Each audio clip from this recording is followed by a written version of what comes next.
야, 간만에 호재 아니야 이거? 잠깐만, 내부 평가가 좋았던 작품. 그만 알아보자. 오늘의 둠스팅크. 둠스데이의 첫 내부 평가는 큰 호평을 받았고 올해 최고의 수익을 올릴 것이다. 아이, 몇천억 쏟았는데 그건 당연히 그래야지. 오늘은 둠스데이가 쏘아올린 내부 테스트 후기. 이 양반들은 대체 어떤 작품을 뽑아낸 것인지. 빠르게 진도 나가보자. 한국 시간으로 지난 26일 버라이어티는 기사를 통해 현 시점 디즈니의 상황, 현재 흘러가고 있는 디즈니의 상황을 생생하게 전달하는데, 기사의 제목은 새로운 디즈니의 CEO 조시 다마로가 스타워즈와 마블을 되살려 마법의 왕국을 구할 수 있을까라는 흥미로운 제목인데, 자, 지금까지 디즈니를 책임지던 아이거 회장이 은퇴를 결정했고 후임 자리엔 조시 다마로라는 인물이 앉게 됩니다. 이분은 98년 디즈니랜드의 비즈니스 플래너로 입사해 무려 28년 동안 디즈니 전체를 누빈 인물이기도 한데, 다마로는 홍콩 디즈니랜드부터 애니멀 킹덤, 디즈니 크루즈 라인, Let's take a closer look at this incredible vessel, shall we? But of course, it'll be an honor, a privilege, a blast, a titillating thrill. It'll be what's the word I'm looking for? 전 세계 주요 사업부를 거치며 운영 업무를 수행했고 전 세계 테마파크가 셧다운되었던 6년 전 최악의 위기 속에 디즈니 익스피리언스 회장직에 앉으며 대형 프로젝트들을 성공적으로 안착시킨 인물이기도 합니다. 결과적으로 약 360억 달러, 우리나라 돈으로 약 48조라는 역대급 매출을 올리는 데 성공하며 디즈니의 브랜드 가치를 높이면서도 가장 돈을 잘 번 리더가 됩니다. 일단 디즈니 이사회가 그를 선택한 이유 자체가 향후 디즈니 테마파크와 크루즈 사업을 확장할 수 있는 적임자이고, 수만 명의 디즈니 직원들의 신임을 한 번에 받을 만큼 공감과 소통을 중시하는 리더로 평가받고 있기에 많은 이들의 기대를 받고 있는 인물이기도 하죠. 자, 다시 기사의 내용으로 돌아와 우리가 궁금해하는 마블의 소식을 확인해보면, 디즈니 제국엔 마블이라는 보석이 있다. 디즈니 플러스가 출시되었을 당시 해당 부서는 어벤져스와 연계된 프로그램 제작 임무를 맡았다. 완다비전 같은 작품은 히트를 쳤지만 쉬얼크 같은 작품은 고전했다. 결과적으로 과포화 상태가 되어 관객들의 피로를 초래했고, 또 최근 마블 작품인 썬더볼츠, 케바 브뉴얼은 박스오피스에서 크게 부진했다. 일부 전문가들은 슈퍼히어로 프랜차이즈의 미래, 뜨거운 기대를 모으고 있는 둠스데이가 판도를 바꿀 수 있다고 주장하지만, 영화 사업부 내부의 소식통은 MCU의 생명력이 개별 타이틀에 달려있지 않다고 생각한다. 하지만 경영진들에게 먼저 공개된 영화의 편집본, 이는 디즈니 임원들에게 큰 만족도를 주었으며 책임자들은 둠스데이가 올해 최고의 수익을 올릴 것이다 라는 개인적인 예측을 건네고 있다 라는 내용까지 공개됩니다. 자, 디즈니 내부에서 둠스데이의 편집본이 선공개, 그러니까 경영진 라인에 먼저 테스트 상영을 했다고 볼 수 있는데, 보통 이런 디즈니 경영진 대상의 선공개는 작품의 전반적인 방향성과 시장성을 점검하는 자리이기도 하지만, 동시에 디즈니 내부에서 이 프로젝트를 얼마나 중요한 카드로 보느냐 라는 판단을 할 수 있는 자리이기도 합니다.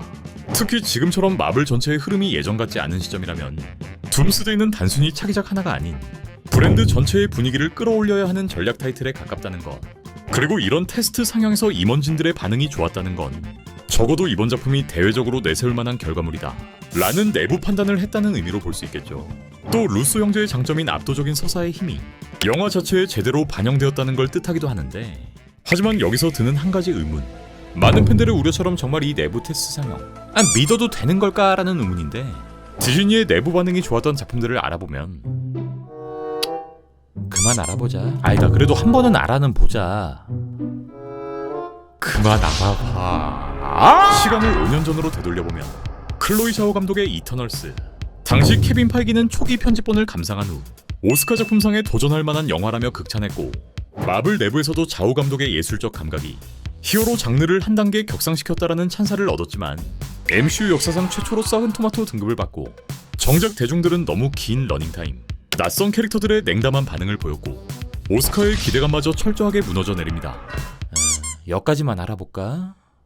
몇 개 더 가. 뒤이어 마블 스튜디오의 새로운 시도, 법정 코미디라는 신선한 주제를 보여줬던 변호사 쉬얼크. 당시 디즈니 내부에선 신선하고 재밌다는 평가가 많았지만 난데없이 궁딩작을 보여주질 않나. 거기에 낮은 CG 퀄리티 등으로 인해 마블 팬들의 비난을 면치 못하게 됩니다. 자, 바로 그 뒤에 이어진 마블의 큰 거 한 방.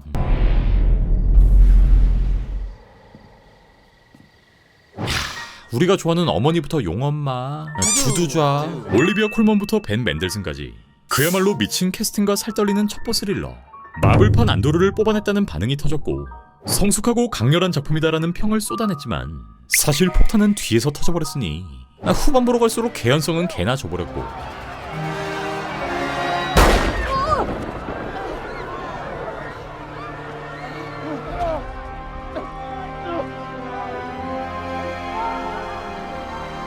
마지막 화는 거의 미친놈 수준으로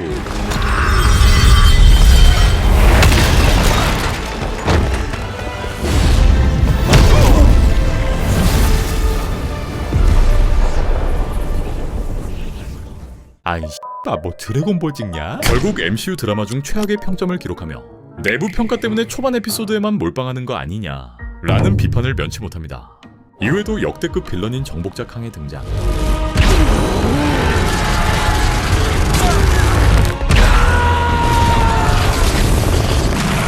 좋은 분위기였다가 바로 초상집 분위기로 바뀌어버린 퀀텀 매니아. 이 작품도 부실한 서사와 완성도 문제로 혹평을 받았고 마블 내부에선 부정적인 반응에 큰 충격을 받았다는 후문이 돌기도 합니다. 네, 여기까지가 마블의 진정한 암흑기였다 볼 수 있고 가오갤 3로 다시 살아나나 싶었으나 더 마블스로 똥물 뿌리기. 또 데드풀과 울버린으로 심폐소생. Suck it, Fox. I'm going to Disneyland.